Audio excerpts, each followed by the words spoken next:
It's open bar.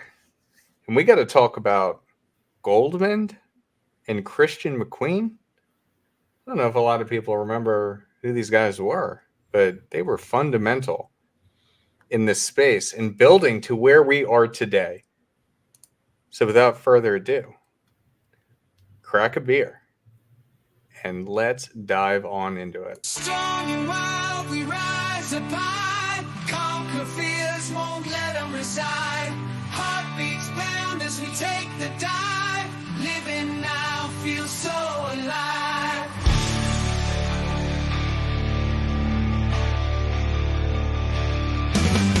Heart steel veins glowing bright. Fitness gone in the dead of night. Fading game, we got the sight. Crushing finance, career out of sight. Men of now, we own it true. Breaking chains, just me and you. Success stories everywhere. Living life beyond compare.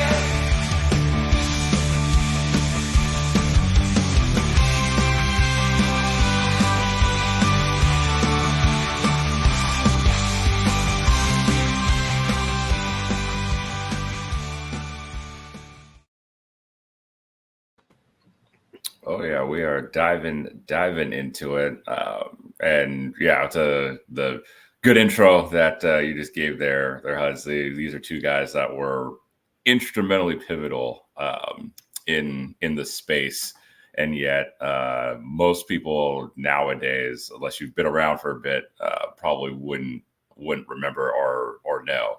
But there was an interesting thing, kind of especially about CMQ in particular, is that he was always very, very good at being very important and instrumental in the space while still keeping and maintaining a fairly low profile. So he was in the space and very impactful to the space for probably about a good 6 or 7 years. And then I remember when he strategically exited the space, I think he saw a lot of the direction things were coming and going. And so, for him, he had said that at the time he pretty much had talked about everything he wanted to talk about on, the dating and lifestyle front. And, his ideas were out there. So he was more than happy to turn away from it and focus on other ventures. And then, for Goldman was taking a bit of a break from the content creation space as well, and then sort of reappeared. So he goes through a couple of these little phases where he's there and then he sort of vanishes and then comes back again and then vanishes again. So, but there's a lot of good stuff that both of these guys have. And I will kind of detail a little bit about, or get the conversation ball rolling a little bit about sort of who these guys are. And they are fairly intertwined because they were good, are good, solid friends. And so, both guys are guys that actually I've gotten to know throughout the years. So Goldman, I've actually never met him in person, though. I've had some good long conversations with him virtually. And then CMQ, we met in person quite a few times, and we've got quite some stories in there, which, a couple I'll regale with you guys over this episode. But, I would pose the question to you guys, from your limited understanding of, who these guys are, where offhand do you guys think they fit in exactly into the sphere? And then I'll kind of fill in a lot more of the blanks and sort of kind of dive in. So I'll pose the question to you guys first to kick this off. Oh, I thought you were going to introduce us. I thought we were going to get a flashy, WrestleMania style intro for each of us. Come on, Josh. I guess I mean, you're on the video, Huds, though. So it's y'all saw the intro video and that guy walking around with, the sunglasses. I mean, he gets to be in slow motion and everything because he is Philly's best dating coach. So here's the husband, and then your virtual big brother is also tagging along with us here as well. So we've got Kevin on the cast today. So yes, there you go, gentlemen. I want to make sure you guys get your due credit. Thank you very much. Now I'm ready to go. So how you doing, sir? I'm very excited. I'm very excited for this one. As I've shared with you, Josh, back. Oh man, I I remember back when I was interning somewhere. I won't name the company, but when I was back interning back in college, I used to. I got to. Okay, this is like the coolest thing in the world. I got to do one of those co-ops where you get to stay somewhere and work for the company for 6 months. So they put us up in a really nice apartment complex, and it's you and yes, there are female interns as well. So it's kind of like summer camp, but you're working and getting paid, and you've never been paid that much before in your life. So it's pretty badass. And it was during that point in my life that I came across CMQ. Now, CMQ is a very, very strong part, strong location or whatever, however you want to say it, in my soul and my history.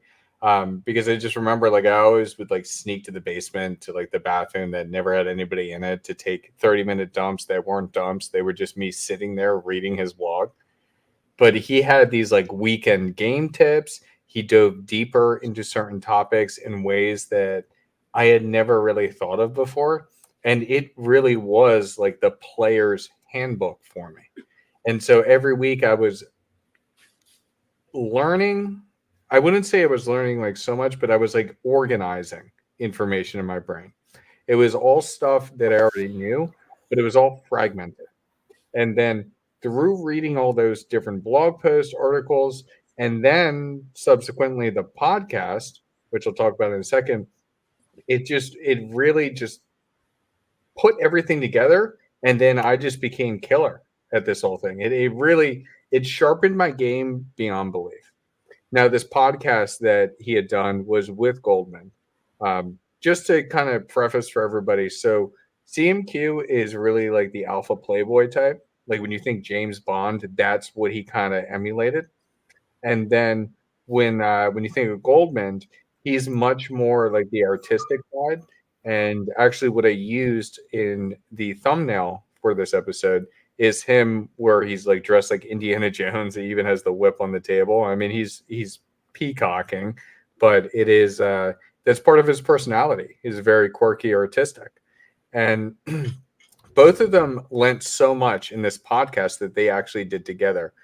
I actually have a lot of that archive saved. I don't know if I have all of it, but I have almost every single episode, and they had done, I think, over like 200 episodes, and they are just so funny to listen to, and it is just so fantastic the information they were dropping. But as you said, Josh, as time went on and he saw the direction things were going, he tactfully stepped out. So I'm very excited to get into it because he really does have a special place in my heart. Yeah, and that's a really good outline that you laid there. And so, when I was getting into the space, and that's how I kind of came across them, was right through this new blog that had just finished its very first year of being up there, called The Rational Male, right? So it was Rollo's blog, and then under a lot of the recommended reads, he had two links that stuck out to me in particular.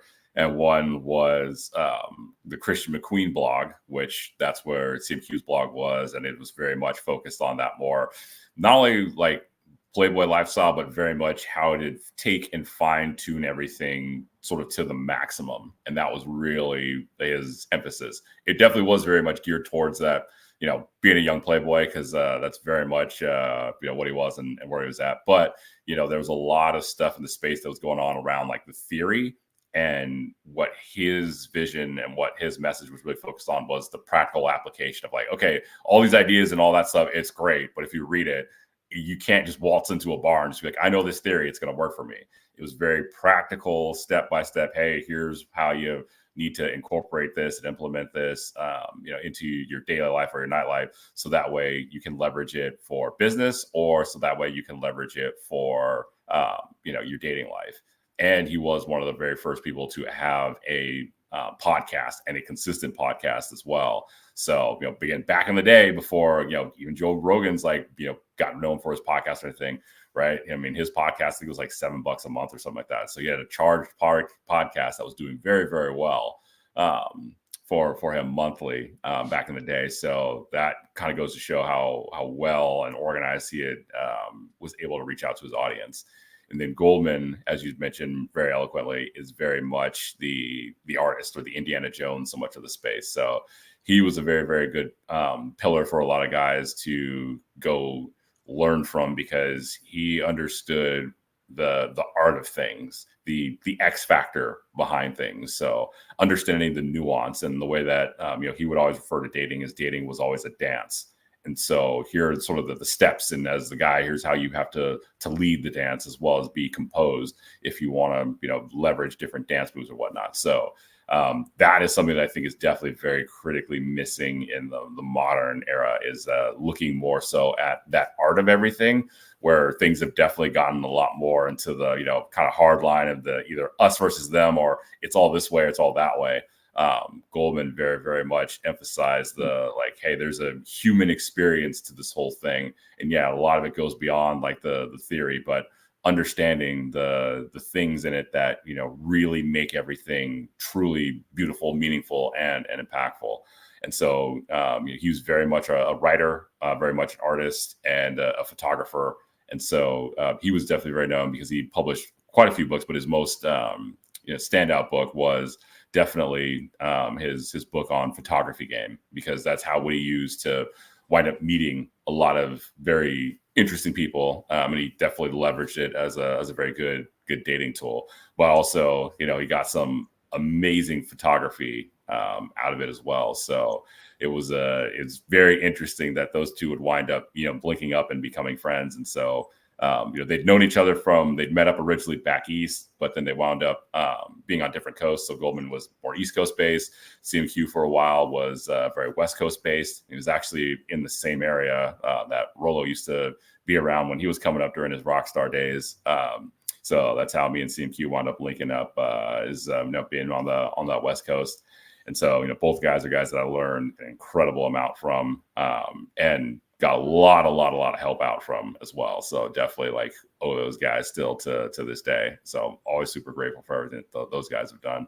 But, diving a little bit more into the broader topic, we can kind of talk about how they, came together, and then how they got sort of roped into the broader space, which, Rollo had some interactions with those guys throughout the years through the various blogs. And so they all kind of synced up on the Return of Kings forum. And so, they're all different users, right? And they would comment and make different posts and whatnot.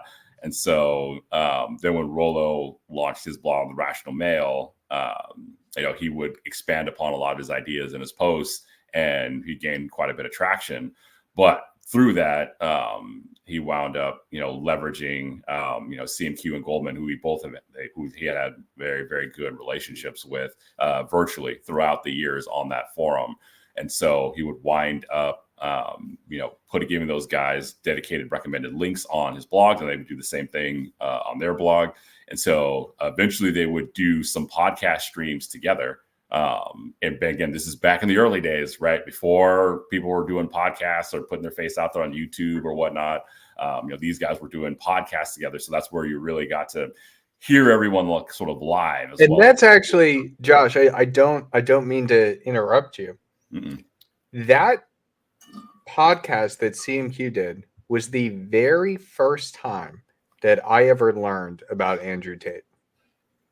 Oh yeah, it was back in 2017, and he's like, "Hey guys, I got this kickboxer friend of mine, from London. I'm gonna have him on the podcast. I think you guys will get a lot out of it." And this is like early 2017. And he's like, "Yeah, here's my friend Andrew." And so that podcast was really interesting because a good 90% of it, I was like, oh, okay, this guy's really interesting, talking about some interesting stuff, but he's really, really talking about, personal accountability and about how it's extremely important to have, ownership in your day-to-day life.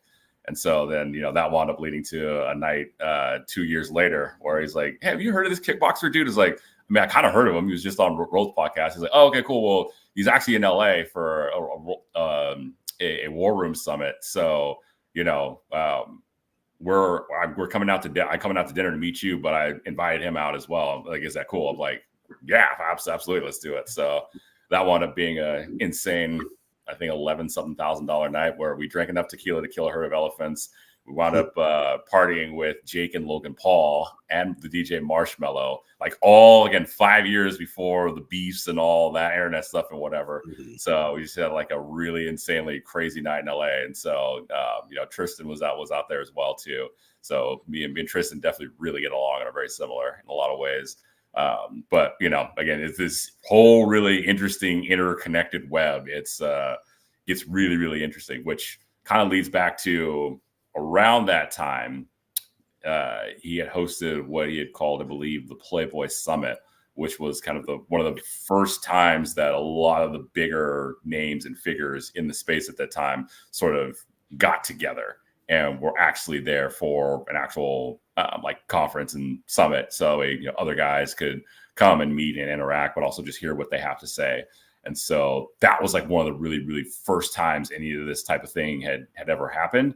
And so that wound up being quite successful. And that word of that sort of summit spread around, which led to the 21 convention adopting a very similar model type that incorporated and brought a lot of these guys together. So I think it was 21 convention, I think number 4 overall, but the big one that everyone refers to before everything all fell apart at the second one, that very first one that was big, where Anthony Johnson had helped put it together, but he had as feature speakers, you had Rollo there, he had Ed Lattimore, he had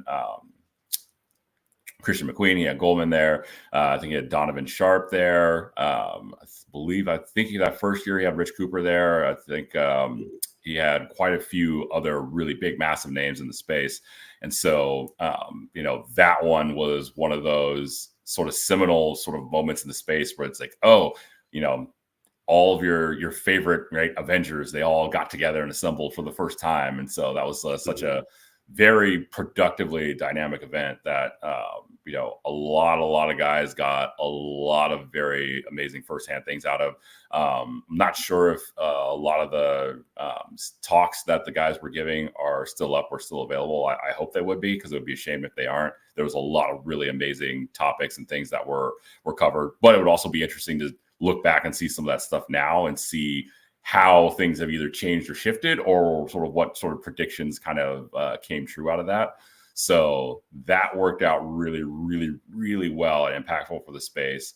And then the following year was the second big one with, again, a lot of folks there. CMQ was not at that one, but Goldman and Rollo both were at that one. And then, things kind of, there's a bit of drama on that one, and things sort of kind of fell apart and went to the wayside. So then the space after that kind of got sort of splintered and fragmented, and everyone kind of went into sort of different camps, which was, very unfortunate to see. But, it's really interesting seeing sort of those things that we sort of would take for granted now when, guys log on and look at sort of in the space and look at, all these guys, they get together and, they're always on each other's podcasts. So they're coming out and, doing all these different panel things. It really was like not like that at all. Like, again, rewinding back to those early days, there's a lot of sort of experimental things that a lot of these guys were kind of pioneering. And so, it's interesting seeing how those things that we, again, take for granted today, these guys were doing on a very experimental side, years ago. And so I'd say probably the most interesting years had to be for sure that like run from 2016 up to like 2019 ish. That was a really, really interesting experimental time in the space. Yeah, they were definitely pioneers. And, Christian McQueen, he's a little bit before my time of my unplugging and really finding the space, but I know who he is. But what I gathered from him is he was one of the first ones that wasn't about creating routines or becoming a persona. He always focused on work on yourself. And that's what will make you more attractive, not only to other women, but to other men as well. And then when the summit came out, that was one of the first conventions that was a men's self-help. It wasn't pickup artists teaching routines, saying how to fake your way. It was all about, this is what you need to do with yourself first to start being the man you want to be. And I think that's where McQueen was really a pioneer in all of it, because in the space, just like many other spaces, mirroring and mimicking is going to be just a fact of life. And there's nothing wrong with that, because you always get somebody else's point and you might get a little bit more from that. But he was one of the pioneers that says, okay, here, notice red flags, stop apologizing, take responsibility for your own life, your purpose over women. Those were the type of things that men weren't doing at that point, especially coming out of the 80s and the 90s, of men getting brought up by women a lot of the times to only getting a woman's perspective of how they were to treat women. And so when McQueen came out with this work on yourself, become a masculine man, a good masculine man, not a toxic masculine, but he's the one, and his era in the space is the one that started creating the work on yourself, not become a pickup artist, not learn routines, not manipulate, not trick. It was all about authentication in my eyes. And that's why I was drawn to him, even though he pretty much left the space after I unplugged. Yeah, that's a great point, because I think that a lot of what we had before with like Mystery and some of the other guys and like that pickup sphere, it essentially was magician tricks, magic tricks. Well, instead, how about we actually do the work and live the life and be the person that we want to be? That's why he comes across as like the James Bond style playboy. That's something that I don't think was super focused on before. And instead of making, they can call it pickup artistry, but there's no art to gimmicks. And I think that he brought the art back into actually being a true man. And he also brought a very, very focused sense on it's interconnected, right? Because he did a lot of stuff on like, hey, here's how you can build and create your own course, right? Because he did very well in the online course space in the early days. And so he's like, if you need extra income or trying to figure out a business for yourself, like, again, I can teach you about the entrepreneurship and discipline that it takes on the online course side. But also, on the other side of the equation, one of his most popular ebooks that he came out with was the Strip Club Bible of, hey, if you're going to go in the strip club and you want to like leave home with a stripper without dropping an insane fortune on it, here's exactly what you need to do. And here's how you can take and apply a lot of these tools to leverage that sort of instant connection, in one of the most, hostile or antagonistic environments that you could potentially ever imagine. And so, it was very, very much focused on the like, hey, here's what you can do and here's the skills, how you can apply them. And so that's one of the things that I loved a lot about his podcast and his article post was he would talk about a lot of, case studies, right? Where it's like, hey, I was out and here's what happened. Here's what I was doing. Here's the debrief. Here's where it went all super wrong for me. Or here's where I learned this and it went really, really well because I applied it this way. And so, to your guys' points, yeah, it wasn't like, copy paste by numbers or, like, learn some tricks and some routines. It was very much how did I internalize this for myself and use it for my application? And, he was always very upfront. It's like, hey, right now I'm just kind of in this sort of Playboy lifestyle type of thing. But at the same time, that doesn't mean that I can't use or leverage this, for, the benefit of myself or the benefit of my family or my friends or for, long-term benefit if I were to choose to go down that route. So it was always very much like, hey, here's kind of what I'm using it for. And it's going to be very helpful. But, at the end of the day, you have to choose and decide what you want out of it. And so then that's also too what made, him and Goldman's conversations really great is that they were a little bit of a dichotomy where, Christian McQueen was definitely the ultimate city boy, so to speak. Like definitely, ever since like, young playboy, but also loved like just being in the city urban environment. So he's always in like the big cities. And then, you've got Goldman, who was very much more of like, all right, well, CMQ wants to go like pop bottles at the club or go to like the fanciest, high dining restaurant and like go to Fashion Week and do something like that. I just want to find like a really cool kind of almost divish bar that's got like, a place where artists are just going to kind of meet and it's like sort of underground and it's just like real people kind of having a little bit more of those real sort of down to earth conversations. And so, it was that dichotomy and contrast between the two of them that really helped, I think, bridge the gap for a lot of guys that, yeah, for some guys, again, these tools that we want to take, yeah, some guys, they want to, pop bottles in the club every single week or again, be on the the very top of the top when it comes to more of that urban city lifestyle living. And there are other guys that just want to be a little bit more like laid back, a little bit more low key, a little bit more in the art world, a little bit more dealing with, you know, kind of like the Burning Man-ish type of crowd, right? Where it's like, hey, we're here for a real experience and we want to elevate our spirituality. And so again, you can have both and you can marry both. And there's a lot of tools that translate between the two. But having those two really have that conversation really help give guys, I think, a broader view and a broader spectrum of where they wanted to fit in the world, so they could take these tools and figure out how to best apply to what direction they wanted to go.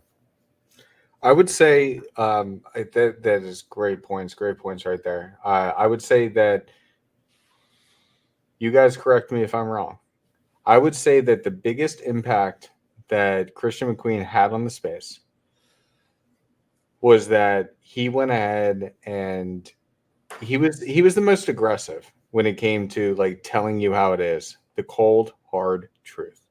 And so when I think about how things translated from there, I saw, like we see even today, like people like Myron from Fresh and Fit speaking that exact type of way, like telling you how it is without caring about how they're padding the message.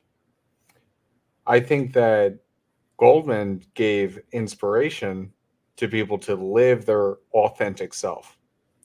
And then with both those little droplets put into the pond that is the manosphere, it kind of helped surge to where we are today. I know I'm speaking in like metaphors right now and I'm just like visualizing it in my brain, but that's kind of what it was. Goldman gave everybody a voice, and CMQ gave everybody the confidence to go ahead and use that voice. Would you guys agree with that?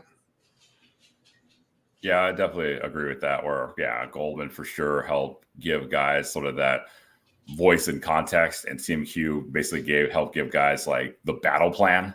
And you're definitely right, where there was no like sugarcoating or padding, where it's just like, I think on one blog post, he's just like, you know, you suck at this, you know, and here's why. And it's like, but the good news is that, like, you know, all the things that make you suck are all within your power and control to fix and to overcome.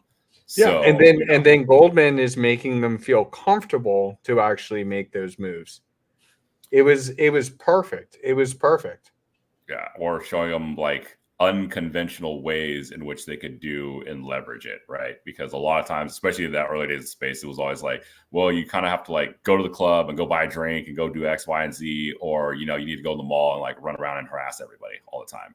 And Goldman was a lot more of like, well, actually, no, there's opportunities everywhere and all over the place. And so, you know, just have a conversation, guys. Stop worrying about like the script. Like, just have a conversation, you know? Yeah, and I think that's what was most important about what they brought to it is, you know, you said it has the authenticity. And instead of worrying about a routine or, oh shit, I wasn't supposed to say that yet, I wasn't supposed to hold my drink like that. It was more being comfortable with yourself and finding the confidence in yourself to be yourself. And I think that's what really gives all men out there the confidence and the tools and abilities to go out there and do what they want. And it's not just with women, you know, it can be in business and career, you know, and just in life in general. And that's what they were pioneers of bringing to the space that I found from what little bit I know about them. And I can see, you know, in their writings that they were kind of the first ones that brought to you of, you know, we talked about it last week with Paul, you know, paradigms, you know, the roadmaps that and values that we use to navigate our life and how to change those without losing yourself in the process. It's a good point. And one thing that Christian McQueen had always said is that if you drink out of a straw, you're a fag and you're a pussy.